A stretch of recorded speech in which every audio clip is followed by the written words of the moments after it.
Hi friends, నేను మీ మహాతో ముచ్చట్లు ఛానల్కి స్వాగతం అండి. ఎలా ఉన్నారు అందరూ బాగుండాలి, అందులో నేను ఉండాలి.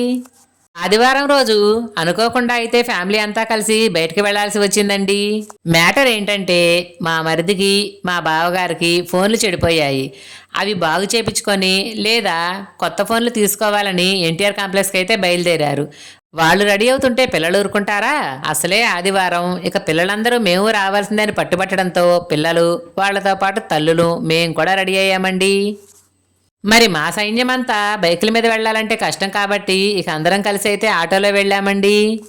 ఇదిగో ఆయిల్ బంక్ దగ్గర అయితే ఆయిల్ కొట్టించుకొని ఇక మా జర్నీ అయితే స్టార్ట్ అయిపోయింది ఫ్రెండ్స్. అదిగో డీమార్ట్ కనిపిస్తుందా మీకు? డీమార్ట్ రావడంతోనే మా పిల్లలైతే డీమార్ట్కి వెళ్లాల్సిందేనంటూ గొడవ చేశారు. సరే రిటర్న్ వచ్చేటప్పుడు ఖచ్చితంగా వెళతామని చెప్పడంతో ఇక సైలెంట్ అయ్యారండి. మనమైతే విజయవాడ ఎంట్రన్స్లోకి వచ్చేసాము ఫ్రెండ్స్. ఇక్కడ ఉయ్యాల కుర్చీలుండే చూసారా? ఇవంటే మీలో ఎంతమందికి ఇష్టం? నాకైతే మాత్రం చాలా ఇష్టం ఫ్రెండ్స్. అదే విషయాన్ని మేము మాట్లాడుకుంటూ ఉండగానే ఫ్లైఓవర్కి వచ్చేసామండి. నిజం చెప్పాలంటే మేము బయలుదేరింది ఆఫ్టర్నూన్ టైం కాబట్టి పెద్దగా ట్రాఫిక్ అయితే లేదు.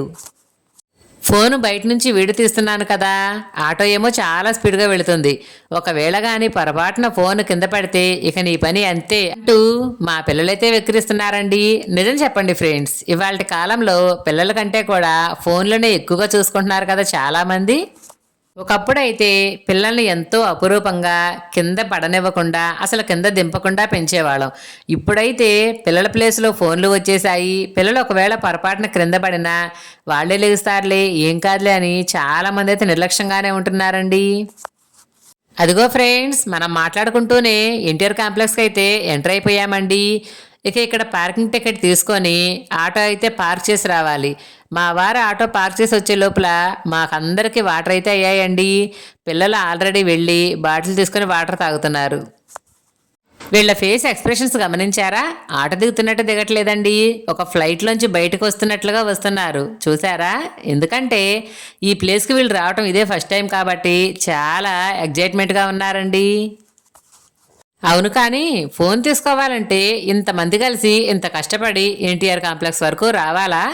మీకు దగ్గరలో ఏమి షోరూములు లేవా అని అడుగుతారేమో. చాలానే ఉన్నాయండి, కానీ ఈ కాంప్లెక్స్లో ఉండే ఉపయోగం ఏంటో తెలుసా? అసలు మనం తెచ్చిన ఫోన్లు ముందుగా అవి రిపేర్ అవుతాయా అవ్వవా చెప్తారు. ఒకవేళ రిపేర్ అవ్వని పక్షంలో అప్పుడు కొత్త ఫోన్ తీసుకోవచ్చు. అయితే షోరూంలో కంటే కూడా ఇక్కడైతే ప్రైస్ కొంచెం తక్కువగానే వస్తుంది ఫ్రెండ్స్. లిఫ్ట్లో పైకి వెళదామని చూశారు కానీ ఈ లిఫ్ట్ ఆల్రెడీ రిపేర్లో ఉందండి, అందుకే క్లోజ్ చేసి ఉంచారు. ఫోన్లనే కాదండి, ఇక్కడ పౌచ్లైనా గ్లాసులైనా స్క్రీన్ కార్డులైనా ఏవైనా సరే మ్యాక్సిమం లోయెస్ట్ ప్రైస్లోనే వస్తాయండి. అయితే ఇక్కడికి వచ్చేవాళ్ళు మెయిన్గా తెలుసుకోవాల్సింది ఏంటంటే బార్గింగ్ చేయాలండి. కొత్తగా ఎవరైనా వచ్చి వాళ్ళు చెప్పిన రేటుకి తీసుకుంటే మాత్రం చాలానే నష్టపోతారు. అలా కాకుండా మనం బార్గింగ్ చేస్తే తక్కువకే ఇస్తారండి. ఎందుకంటే అందరూ ఒకేలా ఉండరు కదా, ఒకేలాగా కూడా బేరం ఆడరు. కొంతమంది ఒక వస్తువుని 100 రూపీస్ చెప్తే కొంతమంది 90 రూపీస్కే తీసుకుంటారు. మరి కొంతమంది మాత్రం 50 రూపీస్ దగ్గర నుంచి బేరం ఆడతారండి. ఎవరి టాలెంట్ వాళ్ళది. షాపుల ముందు మాత్రం వెల్కమ్ అనే లెటర్స్తో లైటింగ్తో చాలా కలర్ఫుల్గా డెకరేట్ చేశారండి. ఫస్ట్ టైం వచ్చారు కాబట్టి మా పిల్లలైతే చాలా ఇంట్రెస్ట్గా షాపు చూస్తున్నారు తెలుసా. ఫైనల్లీ మా వాళ్ళైతే తెచ్చిన ఫోన్లు రిపేర్ చేయించారండి. కానీ రిపేర్ చేయించినా సరే అవి ఎక్కువ కాలం రావని చెప్పేసరికి కొత్త ఫోన్ అయితే తీసుకుంటున్నారు. ఇది వచ్చేసి రెడ్మీ కంపెనీ అండి, 13C. మేము అడగటమే కొంచెం లోయెస్ట్ ప్రైస్లో అడిగామండి. ఎందుకంటే మాలాంటి మధ్యతరగతి వాళ్ళం ఎక్కువగా ఫోన్ యూజ్ చేసేది అయితే పచ్చ బటను లేదంటే రెడ్ బటను. పవన్ కళ్యాణ్ గారి డైలాగ్ గుర్తుందా?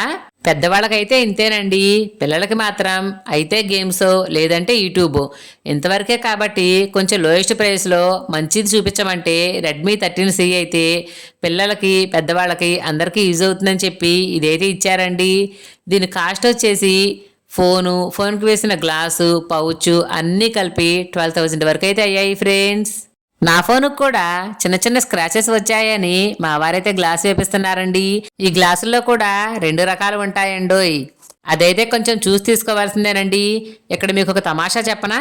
మా ఫోన్కి ఛార్జర్ లేదని ఒక షాపులో ఛార్జర్ అడిగితే చిన్న ఛార్జర్ కూడా 900 చెప్పారు ఫ్రెండ్స్. కానీ నేను 10 షాపులు తిరిగి మరి పెద్ద ఛార్జర్ని కూడా కేవలం 450కి తీసుకున్నానండి. ఎన్టీఆర్ కాంప్లెక్స్ అంటేనే బేరమాటం చేతై ఉండాలి ఫ్రెండ్స్. ఇదైతే నేను మా వారి దగ్గర నేర్చుకున్నానండి. ఎందుకంటే డబ్బులు ఎవరికి ఊరికనే రావు కదా. ఇంతకీ నేను వీడియోలు తీసుకుంటూ ఉండగానే మా వాళ్ళంతా ఇటో తప్పిపోయారు, కాదు వెళ్ళిపోయారు. వాళ్ళని వెతుక్కుంటూ నేను కూడా వెళుతున్నానండి. అదిగో ఫ్రెండ్స్ దొరికారండి. వాళ్ళందరూ ఆల్రెడీ కిందకి వెళ్ళిపోయారు. నేనేమో పైన ఉన్నాను, నా కోసమే వెయిట్ చేస్తున్నారు. ఇక నేను కిందకి వెళ్ళగానే పార్కింగ్లో వాళ్ళు ఇచ్చిన టోకెన్ అయితే వాళ్ళకి ఇచ్చేసి ఆటో అయితే తీసుకొచ్చేసి ఇక మేమైతే బయటకు వచ్చేసామండి. అన్నట్లు చెప్పడం మర్చిపోయానండోయ్, మేము తీసుకున్న ఫోను 5G కూడా. ఇక ఇక్కడ నుంచి అయితే మళ్ళీ మా తిరుగు ప్రయాణం మొదలైంది ఫ్రెండ్స్. ఇదండి మరి ఈరోజు వీడియో. నచ్చిందా? మరి నా వీడియోస్ నచ్చితే లైక్ చేయండి, షేర్ చేయండి, నా ఛానల్ సబ్స్క్రైబ్ చేసుకొని నన్ను సపోర్ట్ చేయండి ఫ్రెండ్స్. ఉంటానండి. నేను మీ మహాతో ముచ్చట్లు ఛానల్. Thank you.